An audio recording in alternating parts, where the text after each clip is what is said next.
Hello, and welcome to Breast Cancer Conversations, a podcast brought to you by SurvivingBreastCancer.org. I'm Laura Carfing, breast cancer survivor and founder of SurvivingBreastCancer.org, a nonprofit organization providing community, education, and resources to empower those diagnosed with breast cancer and their caregivers from day one and beyond. Welcome, everyone, to our very first episode of 2023. I can't believe it's a new year. We are hitting the ground running. We have such an amazing lineup of content in the queue, ready to come out every Monday just for you. So thank you so much for listening and tuning in week after week. If you are one of our patrons and tune in every week, so grateful for you. Thank you so much for being a huge supporter of Breast Cancer Conversations and sharing our content on social media, liking, commenting, and just being part of the conversation. If it's your first time listening in, I'm glad you're here. I'm sorry that you probably had to find us by Googling podcast and breast cancer, so it might mean that you or a loved one have been diagnosed, but I want to let you know that we are full of information, educational content. We bring in speakers, experts in the field. We also share stories and really talk about the trials and tribulations that a breast cancer diagnosis gives you. So you are in good company.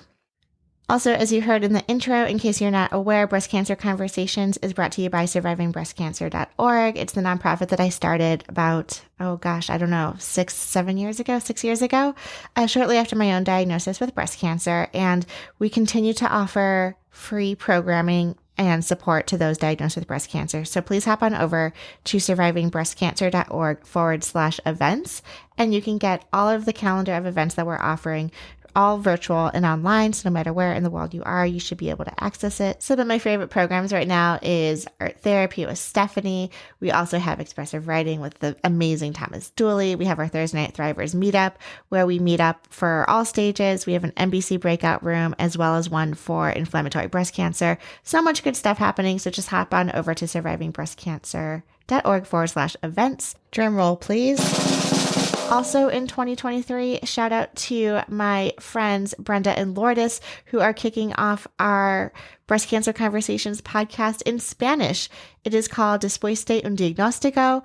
Our first episode just aired this January. I'll link to it in the show notes. So if you know of anyone who would like to listen to content entirely in Spanish, we are launching several new programs to support our Hispanic and Latina friends. All right, so today we are talking about Camp Kesem as one example of a resource that can support children whose parents have been diagnosed with cancer, not just breast cancer, but any cancer. We have an amazing panel of three women who are going to share their experiences. And then we have two amazing little gentlemen who are on the call today too, to talk about their experience, specifically being campers at Camp Kesem. What's so great about today's conversation is that it spans various age groups, talking about, kids who are young, maybe like 10 or 11 years old, to children who are off away at college, to also us as adults when we see a mom or a loved one of ours being diagnosed with cancer, and that's hard for us at any age. So we have a lot of great content for you today. Thanks for listening. So glad you're here. Welcome to the conversation. Thank you for having this conversation. I'm Stacy Tignano, and I live in Northern California. I was actually supporting my mother, who had been diagnosed with breast cancer, and helping support my children whose grandmother had been diagnosed, and they were 11 and 10 when she was diagnosed. And then I had a baseline mammogram because with her diagnosis, suddenly I had a family history. And so I turned 40, I had a mammogram, and I was diagnosed with breast cancer. So my kids, Kendall had just turned 12, so they were 12 and 10. And we'll get into talking about the role Kesem played in our lives. But yeah, breast cancer, any cancer definitely affects the whole family. Absolutely. And when you had this baseline mammogram to find out that you had breast cancer, what stage were you diagnosed at? So it was interesting, actually. I was told that I had some calcifications and we should, take a look. So I had what's called an excisional biopsy. It was too close to the chest wall to do a fine needle aspiration or a core biopsy. So I had a the equivalent of a lumpectomy. And I got a call saying, one, we didn't get clean margins, and two, we found something called DCIS, which I had never heard of. So when I went into the oncologist for my multidisciplinary meeting, I figured, oh, this is like a stage 0 cancer. This is going to be fine. And they said, yeah, really, you need to have a mastectomy, and your breast tissue is so dense that we're really convinced that you actually have invasive tumors. And so they were right. I had a left mastectomy. They found 2 invasive ductal carcinoma separate tumors. I was ER/PR positive, HER2 negative, and thus began treatment. Yeah, jumping right in. Well, thank you for sharing that with me. I think it's always helpful to kind of know the characteristics or the stages, because I think so many times we're clamoring to find someone who's been through similar experiences and similar treatment plans with us as well. So thank you for sharing that. Melissa, I'm so excited to have you on our podcast today as well with your 2 beautiful sons. If you would like to introduce yourself, where you're calling from, and a little bit about like the age that you found out that you were diagnosed with breast cancer. Well, Laura, thank you so much for having us. My name is Melissa. This is Luke, and this is Jake. We are calling from Hanover, Massachusetts. I was diagnosed in 2017 with stage 2B triple positive cancer, breast cancer, invasive ductal carcinoma. The kids were 1.5 and 3.5 at the time. I found out, right after I stopped nursing my little guy here, I found a lump, and I thought that it was a milk retention cyst, and went to the doctor, and turns out it was not. It was a tumor. So, so I went through a double mastectomy, chemotherapy, radiation, immunotherapy, and then now I'm on the 10 years of the letrozole. So, yeah. You're my breast cancer twin, being triple positive and on the letrozole plan and all of those things. So thank you for sharing that. And Luke, can I ask, how old are you now? I'm 7. Awesome. And Jake, how about you? How old are you? Wait, 9 or 8? 9 and 2 weeks. Oh, you have a birthday coming up. That's exciting. No, it's 1 week. 1 week. I'm sorry. Someone's counting. I love that. Wonderful. Well, I'm so excited to have both of you for our recording today as well. So thank you for being here and supporting your mom. So let me turn things over to Deshu. If you want to share a little bit about your background, where in the world you're calling from, and your unique experience that brings you onto our podcast today. I'm Deshu. I'm calling from London, actually. So I was a doctor in primary care here in the United Kingdom. But as a result of COVID-19, I have given up my practice in medicine. My mother was diagnosed with ductal carcinoma in 2011 actually, and it was triple negative. She had 4 years without cancer, and after 4 years, she developed mets in the bone, in the lung, and in the brain. And she lived for 2 years with brain mets, which I think she did quite well with. But she passed away in 2017. So that's why I'm here, as a result of. Yeah, just, being able to see your mother go through such a diagnosis, right? And so how old were you, if you don't mind sharing, when your mother was diagnosed? So I would have been around in my late 40s.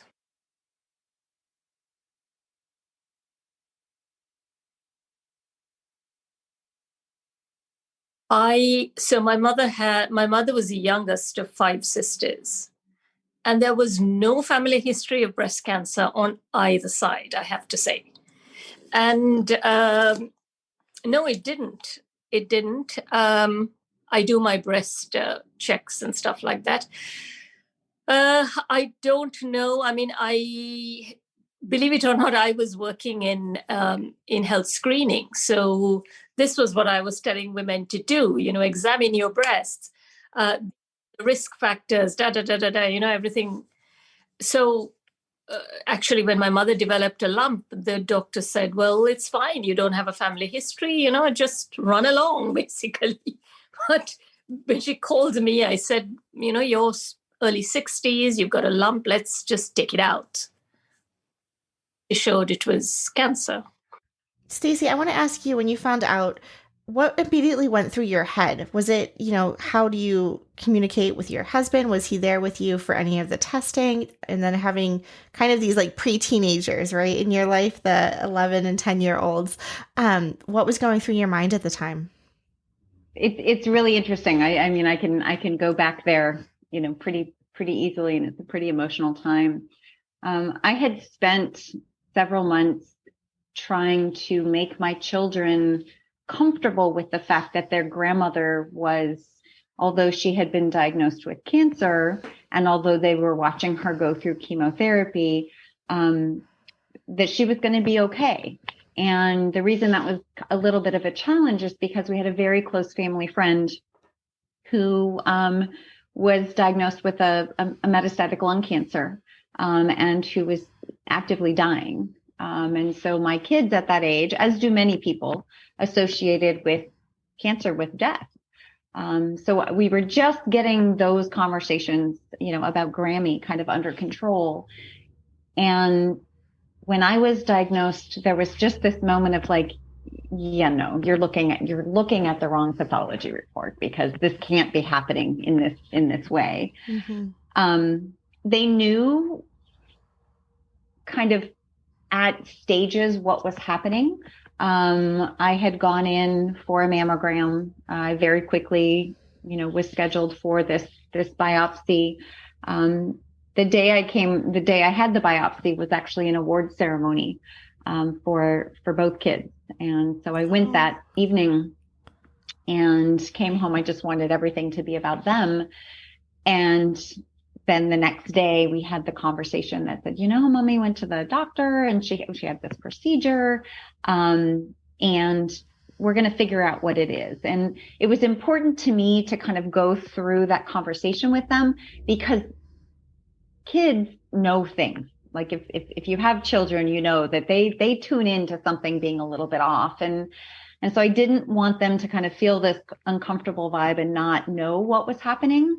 And at the same time, not knowing what the result was going to be, I didn't want to falsely, kind of make them anxious. Sure. So when the pathology report came back, I was actually at a memorial service with my son for a friend. So I was already crying, which was a nice little reprieve. But I had the conversation with my husband that, this is what's going on. And once I got comfortable with that, I said, I need to talk to the kids. And he was super supportive and said, you do what you need to do and I will take your lead. And so we sat down with the kids and we were sitting in the living room, and I said, Mommy had this test and the results came back, and there's cancer.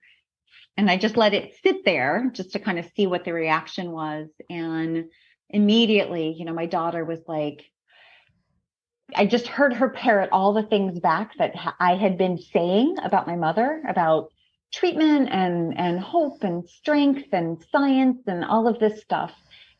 And my son actually cried, and his first thing was, Mommy, are you going to die? And I said, yes, one day I will, but I don't plan on it happening very soon.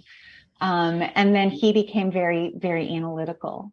We made a family deal that I would tell them everything because they said they wanted to know, but I needed to be comfortable with it first. And so that's kind of how we walked into cancer, is that I would be open, I would be honest. But sometimes it would take me, a day or so to get comfortable with what was going on. And then we'd figure it out together. I really appreciate you sharing that. I think sometimes in my family, no one talked about illness. So whether grandma was sick or an aunt or uncle was sick, that's all it was, that they were just sick. They weren't feeling well. They weren't doing well. I didn't really even understand cancer really until my own diagnosis at 34. It wasn't a term that we used regularly in my family. We never talked about it. So, I think to expose your children to just the language around cancer and being so open and honest about what was happening with was it your mother or your husband's mother? My mother. Your mother. My mother. To kind of empower them with the language and the tools to talk about it. Which I think is very different than some families that keep it incredibly close to the vest, like my family does. And it wasn't until I was diagnosed that the can of worms came out, and it was like, oh, so-and-so has this and that and that. And I'm like, well, it would have been nice for you to tell me, because I could have told my primary in advance. Same. We actually had that whole, like, all of a sudden, all of these people who had died in my family, I learned that they had the cancer. And then it took a long time to unpack, okay, the cancer, what type of cancer did they have? Like and it was hard for people to talk about it. And at the same time, I'm like, this is my health history. This is my children's health history. And so it really is very important to have that dialogue from a clinical standpoint, but also then the emotional standpoint, again, depending on the age of your kids, the personality of your kids, what they're comfortable sharing or hearing and what you're comfortable sharing. And I think that's a really good, open way of opening the door to say, how much do you want to know? How often do you want to be updated? And absolutely to make sure that like the person is comfortable with delivering that message when it's right for you. So I think that's just an excellent example that we can put in our toolbox as well. Melissa, can I turn things over to you and the boys? So obviously, your children were much younger with a 1 and 3-year-old.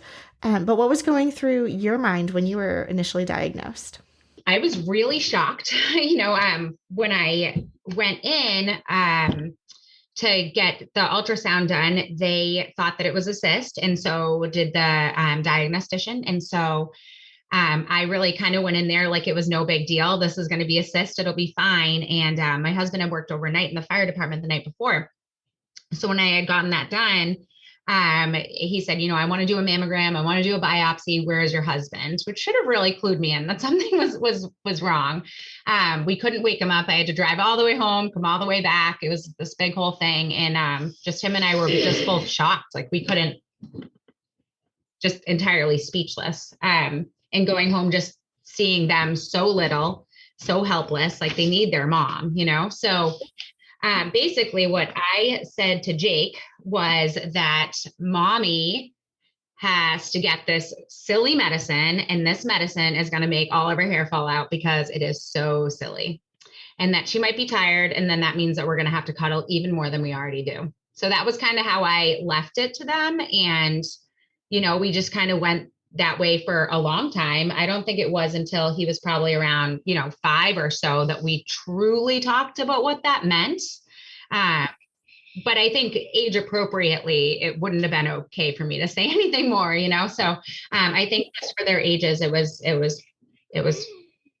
what it had to be. So yes. And so so you were mentioning earlier that you were like breastfeeding at the time. So did that prompt you to have to stop that immediately, or like what was? So I had actually just stopped breastfeeding. Okay. So, and then that was why I thought I had the milk retention cyst. So I had stopped anyways, but it was interesting because he had, Luke had decided to stop, and thinking back, did he decide to stop because he knew something wasn't okay there, like you hear stories about babies stopping to nurse when their moms have cancer just on their own. So I don't know if that was a reason or not. So, but gave you an opportunity to find that something was going on and to be proactive about that. And absolutely. I love that idea too, of like the silly medicine that's going to make weird things happen. And so, yeah, absolutely. So, I think you were mentioning also, like, so as the kids started to get older, I would love to just kind of ask, and maybe if we can have Luke or Jake share kind of their stories.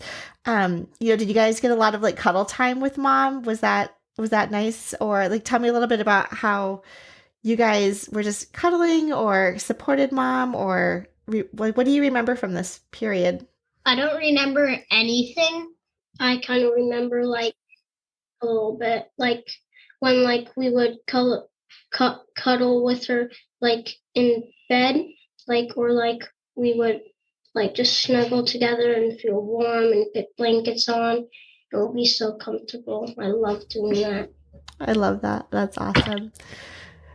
When I lost all of my hair, I was bald, and my partner would just kiss me on my head. He loved the bald head and would just give me all the kisses on the head.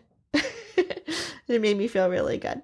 So let me segue then, in keeping it with you guys, actually, if you want to tell me how you found like different resources for your children, Melissa, and eventually came into KESM, and find out a little bit about what their organization does and how you were able to find support there. When I got to Dana-Farber, I immediately met with a social worker who I said, I really would love it if you just checked in on me every week. This is kind of a lot. So she had really provided me with a lot of different resources, the Ellie Fund, Joanne Druzy, different gift cards that we were given for the kids, all of those things. But it really wasn't until I was on a mom's group on Facebook, and there was a woman there who said, I just got diagnosed with breast cancer. Does anyone else have breast cancer? And so a bunch of us said, yes, me too, me too. So we all ended up starting to message each other on Facebook, and we all got together one day and we had brunch. And it was probably 5 or 6 of us, and most of us were bald. And I remember at the time, because Jake was kind of really, at that age where, he thought that if you're a female, you should have long hair. And if you're a male, you should have short hair, like just at that age. So I think that me being bald affected him a bit, So when we were there, he looked around and he said, Mommy, they all look just like you. And it was just that moment that I was like, oh my goodness, this is what our family needs. Our family needs that connection with other people, not just for me, but for them too, to normalize something that is the complete opposite of normal, So I just felt like, okay, I need to make this connection, even though, it's hard to connect with new people when you're going through a battle like that, So I ended up meeting these women who are amazing. And we still are friends. Our kids are friends, and they're the ones that got us into KESM. So they started talking about it, and we did, the first year that we did it was the virtual, because it was 2020. And then the next year they had a weekend camp that we did. And just to back up, just about KESM. So Camp KESM is a nonprofit organization that provides week-long camps for kids whose parents have had cancer, for 1 week a year, all the way from, I believe it's age 6 or 7, all the way through 18. Our camp is through Harvard University, and it's in the Berkshires. It's absolutely beautiful. So they had talked about it, and, I thought, okay, we'll do it eventually there, but they're little, and I felt a bit uncomfortable about it. But then when they had the weekend, when they were looking for a nurse, and I'm a nurse practitioner. So I said, okay, I'll volunteer, and then I'll have the kids go. I'll see firsthand what this is all about before I send my kids away with people I don't know. So we went, and I was completely blown away by everyone there. First of all, the campgrounds that completely donate their space. They cook all nutritious meals for kids that they actually like as well. The counselors, they volunteer their time the entire year. They get together very regularly to come up with different activities, to learn about how to, talk to kids that have been through trauma. And, a lot of the people that are there, their parents did not make it through cancer. So there's, just a big balance there between kids whose parents are healthy, parents that are going through treatment, and parents that are deceased. And they somehow manage that in such an unbelievable, incredible way. Oh, it's okay if you cry, buddy. No big deal. Okay. So, but our kids really loved it, and they went for the full week this year, and they loved it. Right. Yeah. Yeah. So it's like a sleepover camp. You're there for the whole week. Mm-hmm. What type of activities did you guys do? We did like art camp, and we did like art crafts, and like we like made name tags before like we did everything else when we were like getting on the bus and this ready. Is my name tag. Oh, let me see that. Oh, cute. What does that say? So, chicken wing? So they all get yes. So they all get nicknames, and so this is Chicken Wing, and this is Sus. Nice to meet you guys. How many times have you guys gone? How many times have you guys gone? Once virtual and then twice in person. Oh yeah, so 3. 3 times total. I went 2 times. He went 3.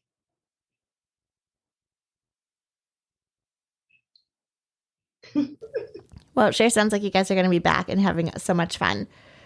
Stacey, if I could circle back with you, I would love to hear about your experience working with Camp Kesem. I know that you've had some involvement over the years as well. When my mother was diagnosed with cancer, I kind of did what lots of people do. I went to seek the advice of Dr. Google. And for better or for worse, one of the first answers to my questions actually had a link to a Twitter post and the hashtag BCSM, which stands for breast cancer social media. I became very involved in the BCSM community as a care partner for my mom. So I was trying to learn about this, trying to learn about new treatments, trying to learn about side effects, how to deal with side effects to support my mother. When I was diagnosed, I found what I had walked into was a community of individuals who were already there to support me. So I had found my support, from the point of diagnosis. One of the things that I learned, kind of going through this process, I learned about Camp Kesem. Again, I learned about it on Twitter, but I learned about it a little bit late. We were going through this process in the summer. I was diagnosed on the 30th of May. And so the camps were already full. So there was no place for my kids to go. I was interested in how I might get them into a camp in Berkeley or Stanford, where the program actually started, and just really had no luck. In December of that year, I actually got a message from a man named Shaggy. That was his camp name. And he said, "Hey, I noticed you've been talking about Kesem. We're about to start a chapter at Santa Clara University. Would you want to be involved?" Quick exchange of emails. And I said, "I will be involved as long as my kids can go," because I had been on, so many waiting lists and was just, super excited to actually get them a camp. I became an advisory board member for camp. So with the 2 young women who, the college students, this is all college student run, who were starting camp, and kind of learned, not by going, but by being part of this process about, how they are educated, how they fundraise. Melissa, different than the Harvard camp. Our camp doesn't get free accommodation. So a lot of the fundraising was to be able to have accommodations in the Santa Cruz Mountains. Anyway, we get to camp, we get to January actually, where you register. And I said to the kids, I found a camp. We're going to do this thing. I'm so excited. And they were like, "Cancer camp? Really, Mom? We're going to send us to cancer camp?" I'm like, no. It's not about cancer camp. It's about fun activities. It's about this break. It's about, and they were both giving me a little bit of side eye.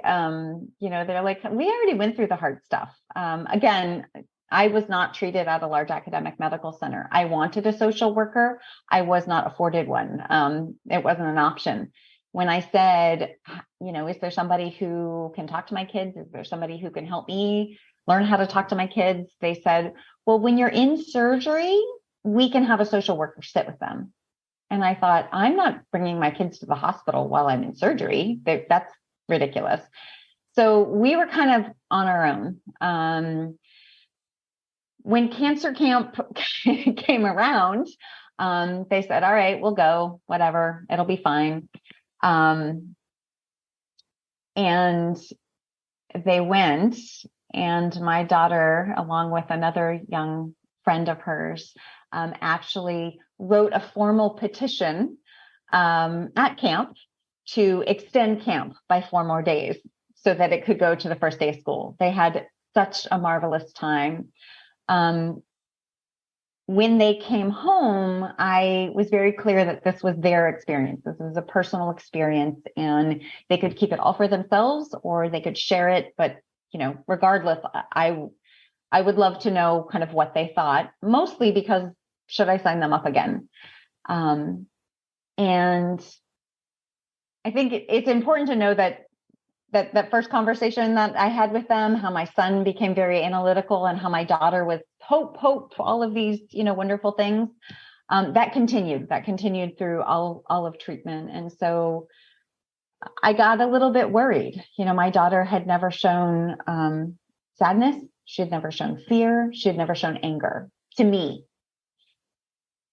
My son, after that first moment of, Mommy, are you going to die, had never shown emotion. And that made me worry. So they came home and I said to them, again, this was your personal experience, but I'd love to know, whatever you're comfortable telling me. And my daughter said, I was able to get mad at cancer. In fact, and mind you, she's, 13 at the time. In fact, I was able to get pissed off at cancer. And it was like she was able to feel all of the feels that everybody should be entitled to feel. And my son, again, Mr. Analytical through this process, said, I was able to cry. Boy, did I cry. And again, I thought, oh my gosh, they felt so held at this place that they were able to feel all of the things that they didn't feel comfortable feeling in our home. They went back every year. My daughter graduated from high school in 2019. She chose a college that had a program, a KESM chapter on purpose. And she last year was the co-director of her camp at CU Boulder. So KESM has been a huge piece of our family's lives. Our son also chose a school that had a chapter and has been involved in at Santa Barbara. And then I've been an advisory board member at the SCU chapter since inception. So we are definitely a KESM family. Yes. Oh, thank you. Thank you for sharing such, going back and living through that experience as well. I know it's really hard for all of us on the call to kind of put us back in that moment and rehashing some of these very challenging conversations, these emotional conversations. But then to also create and find this space for our loved ones to be able to express themselves. I think you bring up a really good point that we try and hold it all together for as long as we can for the people that we love. It sounds like very much so that's what Kendall and your son were doing. And I know we do that all the time too. I learned very early on, even talking to my own parents, and I have a very close relationship with them. And if they're listening to this, I apologize in advance. But, my dad actually, when I was going through my treatment, first of all, it's awkward to talk to your dad about breast, right? So that was always interesting. And they live out of state. So these were all just, FaceTime and telephone calls and whatnot. And I think too, maybe we will call it kind of like analytical. He just wanted to hear the are you okay? Yes, I'm okay. Great. Let's move on. What else is going on in your world? Right? We didn't want to go into the details or the side effects or the gruesome or the stuff that I was Googling and getting really excited about of how to milk the drains and look what I can do now. And he was just are you okay? Are you feeling okay? Good. That's all I want to know. And when he came to visit me in Boston, that's when we had an opportunity to literally sit down, open up that binder that they give you with all of this information. And he was so engaged in really wanting to know what was going on with me. And, I think, I just share that because, sometimes we just need to know okay, I'm going to be strong. I'm going to get through this. Let's keep going. And then when do you have that opportunity to kind of exhale and let your emotions out. So I definitely felt monkey in the middle in this process, right? My mom is going through treatment, and so I don't want to share anything that's challenging about my experience with her, because I don't want to stress her out as a mother, because I know that she's in my position and I don't want my kids to be stressed out. And so there was definitely this really unnatural feeling choreography that was going on. She and I had a commonality, and so some of the things we could talk about, but she wanted to talk about those things to me, but wasn't necessarily comfortable hearing about those things from me. So it was an interesting dynamic, and I will say that, to anybody who's listening and trying to figure out what works best for their kids, as Melissa said, the age is really important, but also kind of the temperament and the personality of the kid. Do they want to know? Do they feel more comfortable with all the information, or does that unnerve them, right? And then what are you comfortable sharing? Because if you're not comfortable, that kind of bleeds out. And I think, Laura, to your point, checking in regularly and kind of saying, how does this still stand? And in all honesty, it had been a while. I just went through another scare. There were 2 masses in what we call my FUB, because I actually don't have breast tissue on either side anymore.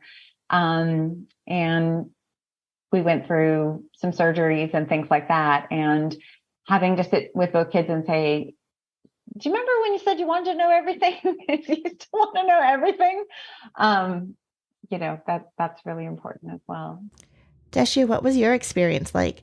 When your mother was diagnosed, you were in your 40s. So how much information did you want to have and be privy to? Or was your mother open to sharing or not sharing? What was your experience like? I was torn between trying to be a daughter and trying to be the doctor. And there was a lot of confusion. And I had to actually actively take a step back because my mother refused chemotherapy. She had an introductory carcinoma, which was in situ, and she decided no chemotherapy. And so I didn't want to force her. I wanted to support her decision. But there was the whole, okay, sit down. Now, these are the pros and the cons of it. And we had that discussion, and then she decided, no, she was not going to have chemotherapy. And I said, okay, fine, I will support this decision. So there was all these kind of little hurdles. I think the real challenge came when I knew she was dying, because she had metastasis in the cerebellum, which is the lower part here of the brain. And it initially presents with incoordination. There is what we call nystagmus. And that's how she presented. But suddenly overnight, she became paraplegic. She couldn't speak. And for me, this was, because in my head, I had decided, okay, there's going to be a stroke. And then, it will all just happen and it didn't. So, but it taught me a lot about acceptance of one's journey, and that we allow things to be the way it must. So it taught me a lot about life. It made me look at my own life. How was I going to die? So it was profound. It was a profound journey, but I have to also say it was a profound journey of healing that I had not had during a whole lifetime. Mm-hmm. And I know it sounds really strange. No, but it was.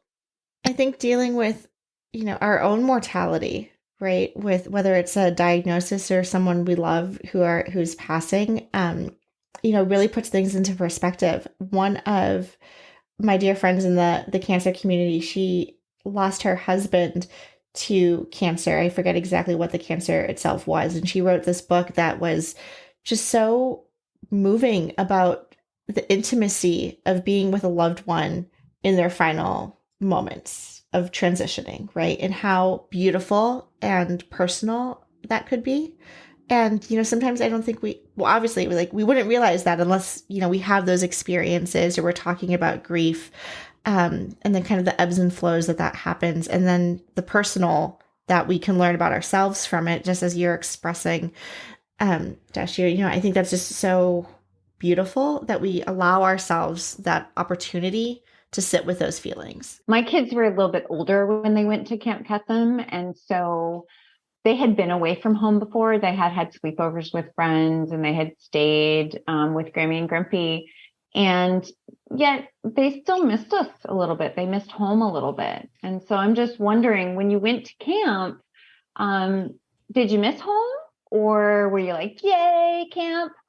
And yeah, what was that like for you? It was like kind of like scary to be away from home, but like it's not like I didn't feel like, it's not like I felt unsafe. I felt safe around there. Like it was a good place to be. It wasn't like anything was going to happen like and that. When you were a little bit homesick maybe, but then was it so fun that you kind of forgot about that, or did you always stay a little homesick? How was that? Like it was good. I like forgot about it after a while, and then it just felt good to get it out of my mind. Excellent. Thank you for sharing that, because I know that sometimes when I talk to some moms and dads and they're thinking about sending their kids to camp, they get really worried that, their kid's going to be scared without them and that maybe they won't have as much fun because they're so scared. So I think it's really important that, we hear your thoughts, because you are kind of exactly who camp is designed for. So thank you for sharing that. And I think what's great that they have there too is they have the nursing staff, but then they also have a social worker there as well. So if something happens, just even throughout the course of the day, no matter what age they are, and they're having a problem with anything, there are people trained on site to be able to help handle really any emotional situation that might happen. And most of the time, it gets handled without even having to call the parents or anything like that, but they will call parents if necessary to reassure the kids. So, I like I said before, I was very nervous about sending them because they were so little, until I went that weekend, and I felt so safe having them there. I felt like they were in such great hands. And to be honest, the best part of them being so little is they were the youngest ones in the camp. And not only were the counselors amazing with them, but the older kids, the older campers really kind of just took them under their wing and just really loved on them. And just, they were great. Especially like last year. Yeah. That was the best. That was the best year. Yeah. Last year was so much fun. So Yeah. I know that when my kids went, again, they were a little bit older. And so they had started to use in their regular lives, they had started to use email. They didn't have cell phones yet, but they had started to use email, and that they still keep in touch with a lot of their Kesem friends. So sometimes when there's like an anniversary or a birthday or something that's either very, very happy or even very, very sad, they still connect with these Kesem friends. Do you get to connect with your Kesem friends? Yeah, a lot. Like sometimes my friends are there, and like it makes me feel good that I know some people before I'm even there. Like to like actually know that they've been with me, and then they know how it feels. So the camp that we're at is on the smaller side, and we knew half of the people there. So just from our large community of, moms with breast cancer on the South Shore. So it was, that made me feel good too, because everybody was hanging out. I knew most of the people because like last year, like 2 years before, like a while ago, the first time we were here, like not in like not on like Zoom, like Yeah, in person, the person. In person. Yeah. Yeah. And so, I mean, again, just for parents who are maybe watching this later, that, you know, I regularly hear, you know, these questions and these concerns. And, you know, I think, again, one of the things that I love to share is that these kids are a peer group for your kids that is much, much more challenging to find in, you know, in their day-to-day school or middle school or high school. And one of the things that, you know, my daughter is Kendall, my son is Riley. And one of the things that they love about this peer group is that, you know, they have a lot of commonalities that aren't just, I have a parent who had cancer. But yet when there is something like, oh, my mom's got to go in for a scan, or, oh, my mom's got, you know, a surgery, there's a group that gets it. And, you know, if you're in the cancer community, you know that sometimes the best conversations, the best support is by somebody who's been there, done that, right? I mean, that is our unique, you know, kind of peer group. And so this is really a situation and a framework, a community where it's a peer group for your kids, which again, it might not work for everybody, but again, we're huge Kesem fans. Definitely worked for us. I can't say enough great things. And, you know, the thing that I had found out too is that a lot of the counselors, a lot of the college kids that volunteer and are counselors, a lot of them have had parents that have had cancer also. So not only are the kids there have that commonality, the counselors have that commonality too. And they probably remember when they were younger and how they felt. So it just, you know, the Kesem in Hebrew means magic. And I'm telling you, that place is truly magic. It's amazing what it's done for my kids, like kids that might not have been super confident in their school environment, completely came out of their shell with Kesem. So it's pretty amazing. Where can our listeners go to find out more about Camp Kesem or find if there's a camp in their area? If you go to kesem.org, you can put in your zip code and it will kind of show you what's available to you. If your child has already been to camp, you're considered an alumni. And so alumni registration typically starts at the end of the calendar year. So it'll open up probably in December. And then once all of those kids get priority. Once all of those kids have had an opportunity to register, then it will open up in a wider space. If you happen to be in, you know, a larger area and camp fills up, you are absolutely welcome to and encouraged to get on the waiting list, because oftentimes things happen and, you know, kids can't make a certain date. And so things open up. The other thing that you can do is you can get on, you can attend a different camp. And so as a family, you need to maybe weigh that. In an area like Northern California, there are many camps that are kind of around the same area. But the beauty of going into your closest camp is that oftentimes these kids are kids that your kids might see at sports and gymnastics and school. And so it's a peer group beyond just Kesem. And at the same time, to be able to have a Kesem experience and that opportunity and that magical week may be worth it for your family. So wonderful. Well, thank you. It's been so lovely having all of you on our show. And I just have to give a huge shout out to Luke and Jake and maybe a round of applause because you guys were just like stellar tonight. So thank you. And thank you, everyone, for listening to our show. I would like to acknowledge that all of the information on our podcast are from personal experiences and are not a substitute for professional medical advice. You should always contact your medical care team. If you're looking for specific topics or would like to be a guest on our show, please feel free to reach out to me. My email is laura@survivingbreastcancer.org.